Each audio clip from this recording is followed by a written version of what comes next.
I get asked a lot, how do I create customer confidence and trust online? Well, let's think about it. What are the first things that you do when you're shopping at a new online store?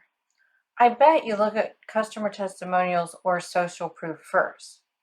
In this episode, we will talk all about the ins and outs of effective customer testimonial and social proof, how to get them, what to do with them, and how to maximize this effective way to create customer trust in your online business.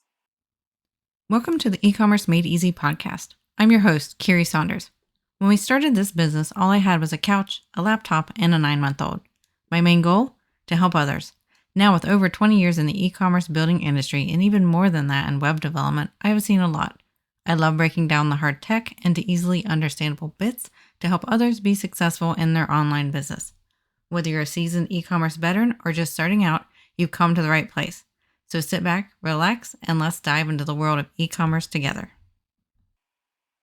Welcome back to this week's episode of E-commerce Made Easy podcast. Today we are talking about customer trust, and we actually have a series of topics all around customer trust that we're building for you. Today is the first one in this series where we're talking all about trust via testimonials and social proof. I'll remind you later in this episode to be sure to visit our show notes at ecommercemadeeasypodcast.com/27, where we'll link to the other episodes in this series in the future as we build them. We're going to be sprinkling them throughout the next upcoming months, and we won't be doing them quite straight in a row because I feel like we just have so many things to talk about with them. I want to break it up so that you can chew on and digest each one individually and really implement it before we go into the next topic on customer trust. Okay, so let's dig right into it. So customer testimonials can come in many forms.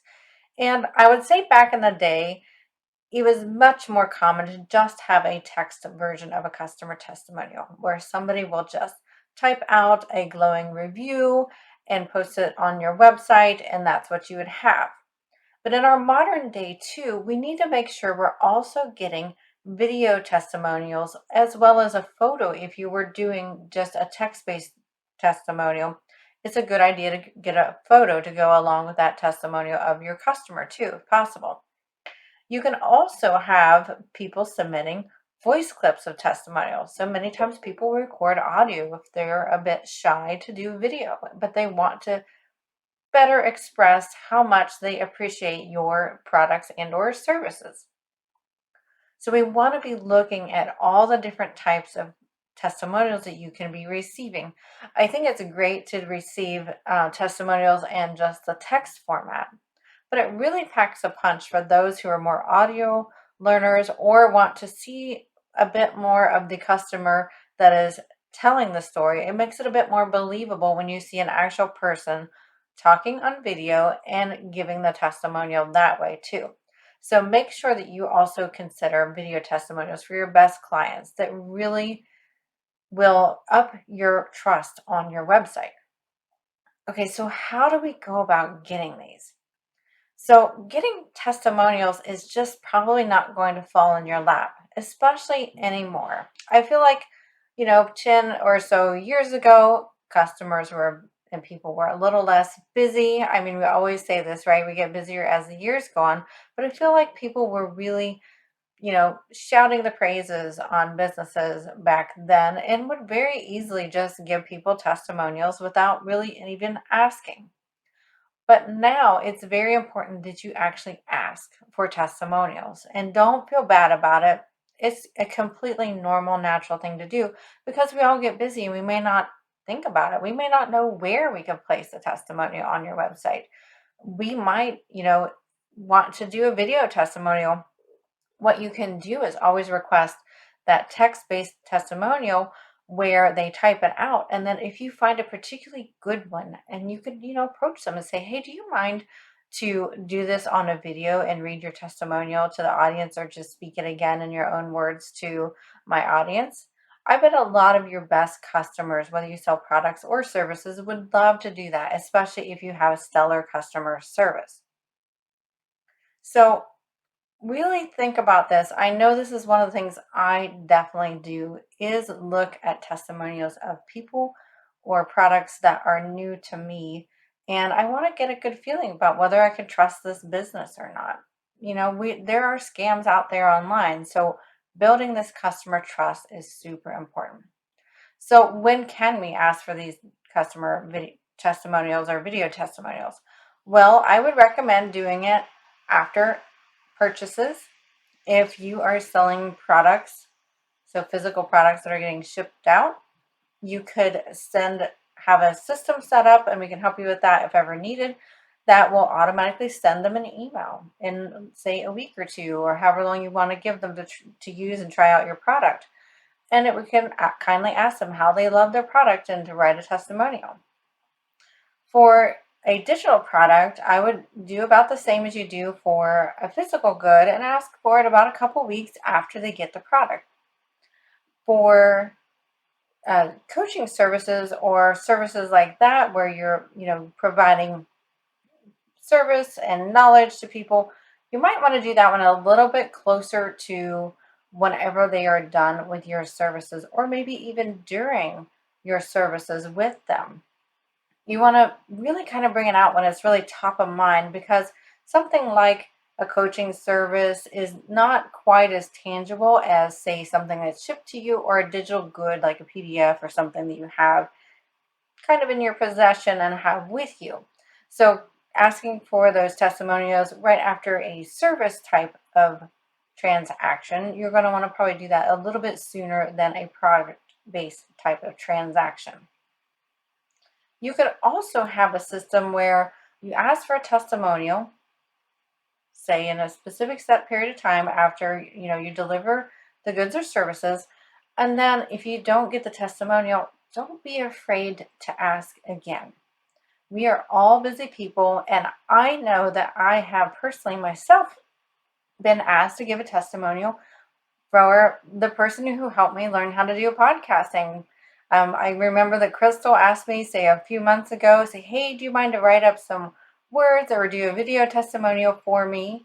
And of course, I wanted to do it, but life got busy. And a week later, I hadn't done it yet. And I knew she kind of had a deadline because she was wanting to use it in upcoming marketing material. So what did I do? When I saw that email again, I was like, oh my goodness, I'm so sorry, Crystal. I haven't gotten a chance to do this yet. I got really busy. Is it okay to still do it?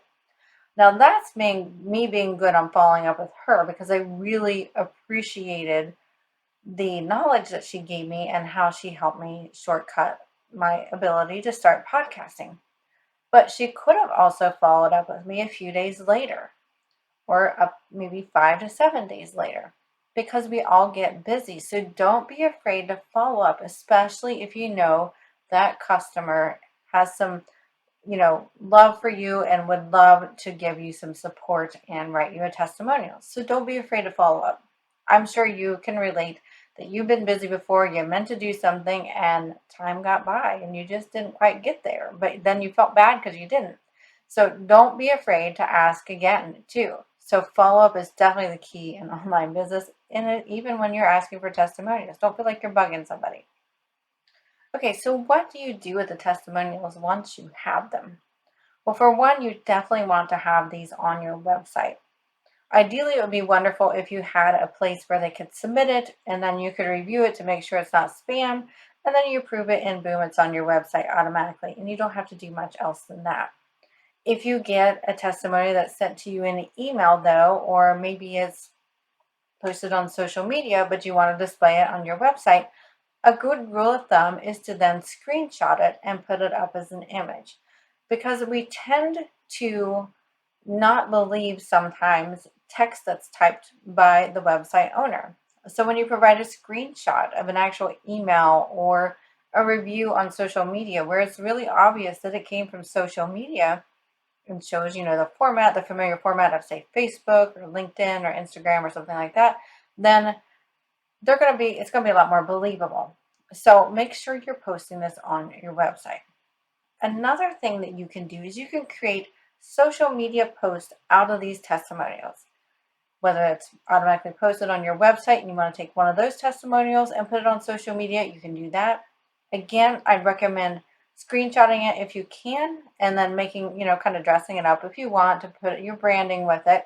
But screenshotting it to put that image on social media is better than copying and pasting the text and putting it on social media, because it's a lot more believable if it is a screenshot, like we just talked about, right? Now, for video testimonials, those are really great to have on your website. I would put them, below the fold. This is generally going to be for those who are wanting to look a bit more into your products or services. Now, there could be some cases where you might want a very key testimonial up above the fold or up towards the top of your page to really catch the consumer's attention, especially if you're selling high ticket items. I would definitely put that video testimonial up higher.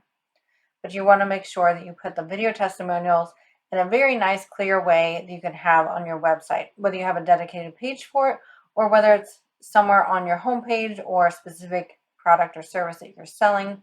You can definitely put it there. If you're doing e-commerce, you could put video testimonials towards the bottom of product pages, especially if that's a testimonial on that specific product. You definitely want to have it on the product page that it's talking about too. And then here's something else you can do that's kind of along the lines of testimonials is, let's say you sell services or maybe a bundle set of products that solves a problem. So you can do client spotlights as a testimonial as well, where you're weaving in your story of how you helped the client, as well as weaving in some of their feedback on how you did help their client. And that's going to create a very strong social trust on your website if you can do client based spotlights too. And that's kind of a different way to do the testimonial without being just a blaring testimonial.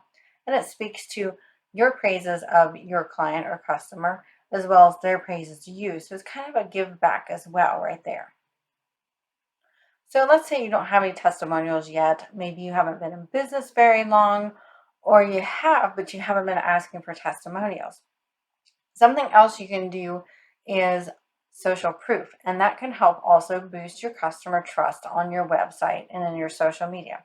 So it's a bit different from testimonials in that it isn't necessarily user feedback, but it's numbers and success stories. So you can, show off the number of people that you have helped and start talking about, we've helped 6,000 clients over the past 20 years, for example. I think ours is actually closer to 9,000 clients, but for example, we can talk about the number of clients we've helped over the years.